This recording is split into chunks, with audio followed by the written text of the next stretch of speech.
Moving on to the weekend then, Southampton on the horizon. How big of a game is this? I've got a few comments while you both just mull that over a little bit. We've got Owen that says, evening all, going to be a tougher than some people think on Saturday. Let's well and truly go for it. Goals galore. He says Ipswich 4, Saints 2. Mike says, is it a must win or a mustn't lose? Owen says, must win. We need maximum points. All right, I'll start with that one. Mike Baker. Ben, is it a must win or a mustn't lose for you? Well, it's both. But we have to win. Because I'm going to say, if we're not beating Southampton, who are long gone out this league, at home at this stage of the season, we don't deserve to stay in the Premier League. We're not getting points from anywhere else. We know this. We've had 3 wins all season. I think we're going to end with 5 wins or maybe 6. This has to be one of them. They're a team bang out of form. They're scoring goals, but Christ, are they leak goals.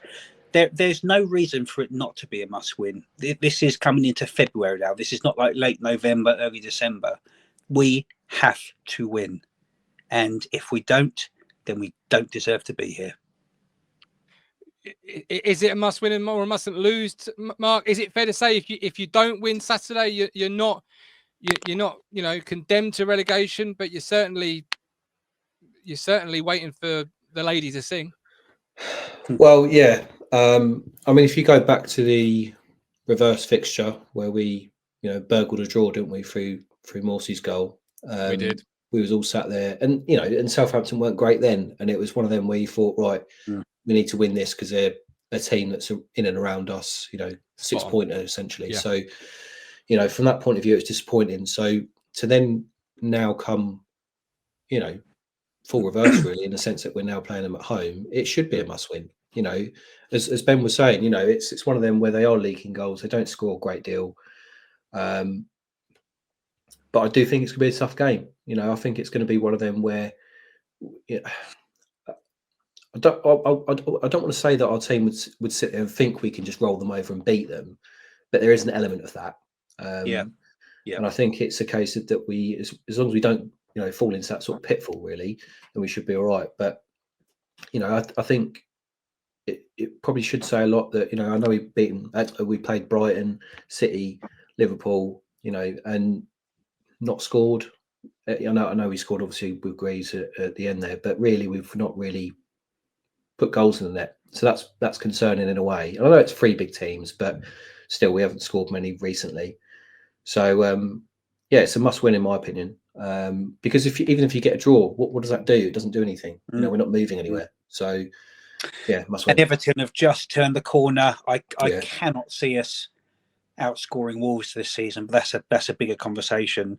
Leicester, they've been on terrible form. All of a sudden, they had a win out of nowhere. It's not looking so bleak around us anymore for other teams.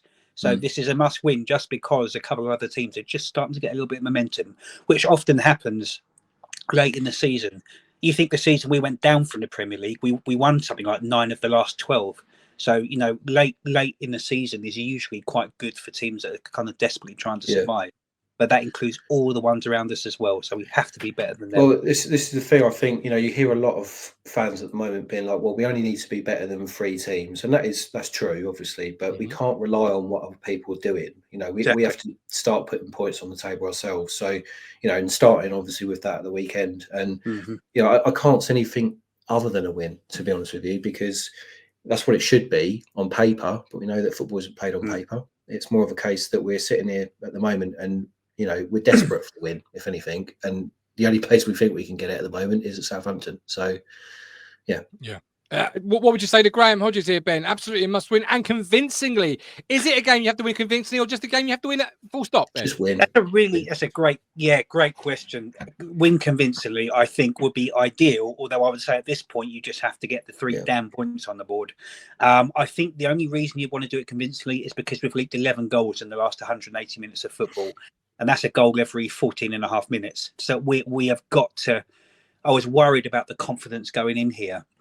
And I think Southampton can act as a springboard if we do win convincingly.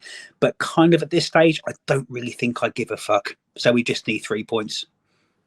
I think he's right as well, don't you, Tuck? It could be a 1-0 off someone's backside for all I care. If it's an own goal in the 5th minute and it's VAR'd and all this thing. I don't care. 3 points. We get it somehow by hook or by crook. And I think fans that perhaps are viewing this game as a game that needs to be a convincing win. Tucks, obviously, look at the league table. 6 points Southampton. Yeah, they've been poor this season. Doesn't mean they've not played well in periods, but it just casts your mind back to the last time they played us, St Mary's. They really, by all accounts, probably should have walked out of all 3 points that day. They hit the post. They had a couple of gilt-edged chances that one Mewett saves 1-on-1. They were arguably, if not definitely, the better team that day. Yeah, well, they're not silly either. They're looking at Ipswich and probably Wolves as well, sitting there thinking, well, if we are actually going to do anything, we need to pick up points against these types of sides. So, that I think gives you a bit more in your belly to, sort of go for the win in a way, or play better, so to speak, because you're coming up against players that probably are in around your sort of level. It's not like it's with us last week where we're playing Liverpool. We know we're going to lose. It's more a case that they do have a chance, I suppose. So that's where it's a bit of a dangerous one. But from our point of view, we look at Southampton, like most of the teams are in this league, saying we should beat them. But you never know. And they've got nothing to lose, Ben. Coming into the game, 6 it's points. Dangerous, isn't it? I know. I know. It's like when you a team throws the kitchen sink at you and they're 3-0 down after 70 minutes. It's really dangerous. But I do think, there is a thing of momentum. And don't forget the game after that. I think it's a game after. It's an FA Cup game. Now, we should win that one. All of a sudden, you've got 2 wins on paper. And again, that breeds a little bit of confidence. But it starts with Southampton. And it's it's strange. I always like to think, how will I feel when I'm walking out of here? When I walk into a stadium, I think, how would it be to walk out of here with a loss? Sometimes you think, Man City. We know we're not walking out of here with a win. If I walk out of Portman Road on Saturday, sorry, I'm getting over a chest infection, so dry throat. If we're walking out after a loss, I will actually be at peace, funny enough, because then I'll know that we shouldn't really be here. Not yet. It did, in fact, happen all a bit too quickly. Because if we're not putting away Southampton, who are rock bottom, who are nailed on relegation fodder, name a team we're going to beat who's not them. And there is none. There is no team that's not them that we say, we should be beating them if we can't beat Southampton. So it's a must win. And I just don't think there are any excuses. We spent £135 million on players. It's time for the people we spent money on to show up. Which echoes similar comments. I think one from Mike D. Mike D says here, massive trap game, Gov, absolutely nothing to lose. You've got everything to lose. And while I don't necessarily echo all of your thoughts there, I certainly wouldn't be at peace with it. I'll be sick as a parrot walking out of Portman Road if we've not come out with 3 points, because it will feel like a real big blow to survival. Still plenty of football left after it, obviously. Still Wolves to come, still Leicester to come, but it would make Tucks those games against Arsenal, Man United, Chelsea, Villas, so much more, because you're suddenly going to have to pull another Chelsea result out of absolutely nowhere, because this is, not a home banker, but you're getting towards that territory. Yeah, and I suppose in a way you think about it, and with Southampton, it depends what their game plan is. Are they going to sort of make us frustrated in that they will put 10 men behind the ball and then start to play when we're on the counter attack and all that sort of stuff? So, I don't know. And your point about games to come, you sort of struggle to sort of figure out where we're going to get these sort of wins from. And okay, yeah, we've beaten Tottenham, we've beaten Wolves and Chelsea and teams like that. But I don't know if it's a flash in the pan or we was actually, Wolves are shit. Anyone can beat Tottenham. Chelsea was a good game. So out of that, I would say the true magnificent result of the season for me was Chelsea, because they are in good form, because they are a great team. And yes, we had a great day and they had an off day, and that's the combination it's going to have to be this season for wins. Yeah. Spurs, everyone's beaten Spurs, doesn't count. Wolves, that was a good result, because a bit like Southampton, they're kind of in the same position than us, and they're feeling the pressure, but they've got more pressure because they're embedded in the Premier League, and you can argue they've got a lot more to lose because they built the squad over years and years. So for me, we've had one truly incredible result of the season, which was Chelsea, and one good result, which is Wolves. and a good result, which was Wolves, and Spurs were being Spursy. Southampton could beat them 4-0 at the moment because that's the kind of season they're having.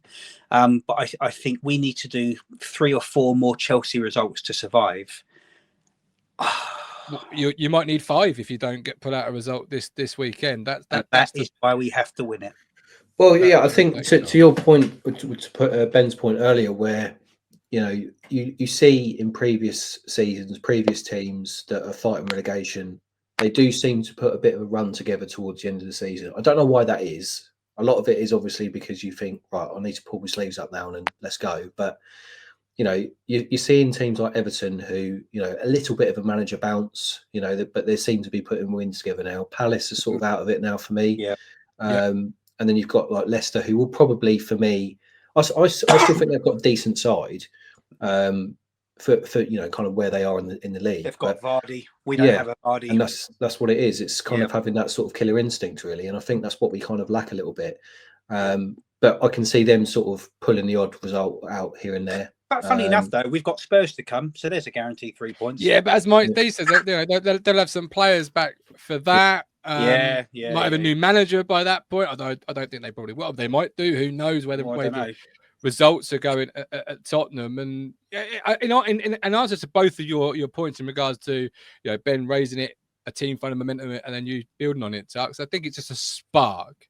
I think one team at the right time, which is the business end of the season, because you see it in the playoffs. You see a team gate crash the playoffs, and they usually go up via the playoffs normally because they're the team entering it with momentum. It's the exact same thing, but in reverse in terms of survival. Good point. It takes one game, one spark, one result, be it a backside 1-0, that then you go on and build up for a second win. There's suddenly that team, lightning in a bottle, and they're gone. And that's what happened to Palace. Now, obviously, Palace did it a lot earlier, and they're now safe. But when we played them, way back when, these were two teams bang out of form, inside the bottom 4, couldn't win a game, to save their lives. Palace won that game, and that was it. Spark, and they went, and they've never ever looked back. And they'll be safe for another year, and they'll build on it. And they've got a good manager, and yes, they've got good players, and yes, they're an established Premier League team, but you still need that spark. And maybe Everton have got it now, having recorded some good victories recently. I hope to God Leicester haven't got it. Because after beating Tottenham, and I know one can say, everyone beats Tottenham, but it's just one result, one result where you're not expected to, or it's a good result, or even just a lucky result. Just one result can turn a season because it can build on it. And that's kind of where I said on Sunday, the fixture's not been kind to us because we've not had those. Yeah, I was going to say that. I mean, I know we all play everyone throughout the season and stuff like that, but it's kind of back to back that we've had, certainly 3 big teams like Brighton, City and Liverpool. And I sort of wonder because, the games previous to that, we had a win, and then we beat Bristol Rovers in the cup.